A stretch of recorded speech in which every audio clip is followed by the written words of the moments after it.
دیجیے۔ رکوع کے بعد ہاتھ باندھنا شروع کر دیا بعض علماء نے، اور ان کی تحقیق یہی ہے کہ اس قیام میں بھی ہاتھ باندھنے چاہیے، مگر صحیح بات یہی ہے جس پر جمہور بھی عمل پیرا ہے اور قرآن و سنت کی روشنی میں وہی بات قوی نظر آتی ہے کہ قیام پہلا جو ہے نا جس میں قرات کی جاتی ہے اس میں ہاتھ باندھنے چاہیے، رکوع کے بعد جو ہے نا اس میں ہاتھ باندھنے کی کوئی قوی دلیل نہیں، اس لیے اس سے احتراز ہی کرنا چاہیے، نہیں باندھنے چاہیے۔ جزاکم اللہ۔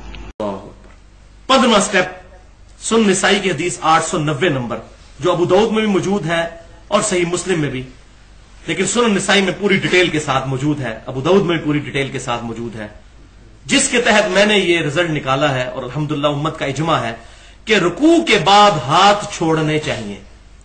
یہ جو علماء عرب نے رکوع کے بعد ہاتھ باندھنے والا مسئلہ شروع کیا ہے، اس کی قطعاً کتاب و سنت میں کوئی گنجائش موجود نہیں ہے، اور یہ اس کو سخت نہ سمجھیے گا، میں اب دلائل کے ساتھ اس چیز کو ایڈریس کرتا ہوں۔ وہ حدیث آپ وائل بن حجر والی سن چکے، جو میں نے کہا تھا کہ اس حدیث میں انہوں نے پرٹیکولر یہی بتایا کہ آپ صلی اللہ علیہ وسلم ہاتھ کہاں رکھتے تھے۔ اس حدیث کو میں نے نام دیا ہے ہاتھوں کی پوزیشن بتانے والی حدیث، 890 سنن نسائی میں انٹرنیشنل نمبرنگ کے مطابق، اور سنن ابی داؤد میں 726۔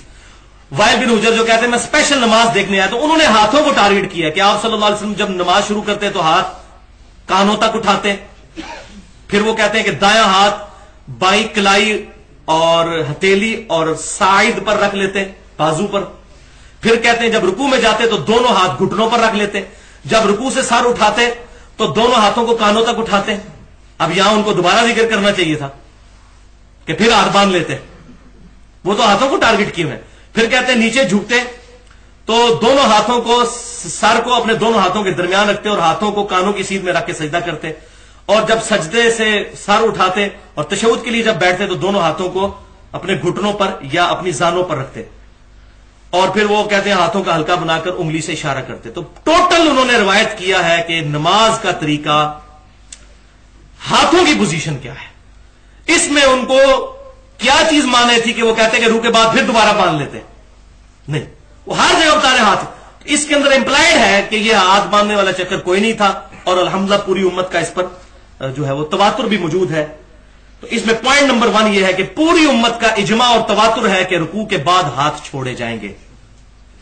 حنفی، شافعی، مالکی، حنفی، جعفری، اہل تشیع، اہل سنت کے تمام گروہ، بریلوی، دیوبندی، اہل حدیث، سب کے سب امت میں ہاتھ چھوڑتے آ رہے ہیں۔ پوائنٹ نمبر 2، یہ جو حدیث سنن ابی داؤد اور سنن نسائی کے، اس میں بھی اشارہ موجود ہے کہ آپ صلی اللہ علیہ وسلم کے ہاتھوں کو انہوں نے ٹارگٹ کیا۔ ان کو کیا چیز مانے جی؟ وہ کہتے ہیں رکوع کے بعد دوبارہ ہاتھ باندھ لیتے۔ اتنے اہتمام سے ذکر کرتے ہیں کہ دایاں ہاتھ بائیں ہتھیلی، کلائی اور بازو پر رکھا، اور پھر ہاتھ ان کو کہتے ہیں رکوع کے بعد پھر یہی کیا۔ تیسرا پوائنٹ، وہ کہتے ہیں نہیں جی اس حدیث میں عدم ذکر ہے۔ عدم ذکر وہ ہوتا ہے جب کسی حدیث میں ذکر بھی موجود ہو، تو دکھائیں کہ اس حدیث میں موجود ہے کہ رکوع کے بعد ہاتھ موجود تھے، باندھتے تھے، ورنہ تو میں کہتا ہوں اس میں یہ بھی عدم ذکر ہے کہ آپ رکوع کے بعد سر پہ ہاتھ باندھ لیتے تھے۔ دعویٰ کر سکتا ہے کوئی بندہ بھی؟ اچھا، تو یہ بات بالکل۔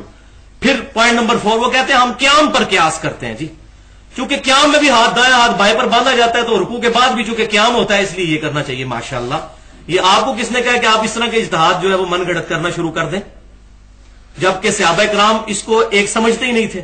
بخاری اور مسلم کی متفق الحدیث ہے، صحابہ کرام علیہ رضوان کہتے ہیں کہ نبی صلی اللہ علیہ وسلم کا قیام اور تشہد، ان دو چیزوں کو چھوڑ کر پوری نماز ایک جیسی ہوا کرتی تھی۔ اور پھر ساتھ بتایا کیا نماز، کہتے ہیں کہ رکوع کے بعد اٹھنا، سجدہ اور 2 سجدوں کے درمیان بیٹھنا، یہ قیام اور تشہد کے علاوہ یہ ساری چیزیں برابر ہوتی تھی۔ کیا مطلب؟ جتنا رکوع کرتے تھے اتنی دیر رکوع کے بعد کھڑے ہوتے تھے، جتنا سجدہ کرتے تھے اتنی دیر ہی سجدے کے درمیان 2 سجدوں کے درمیان بیٹھتے تھے۔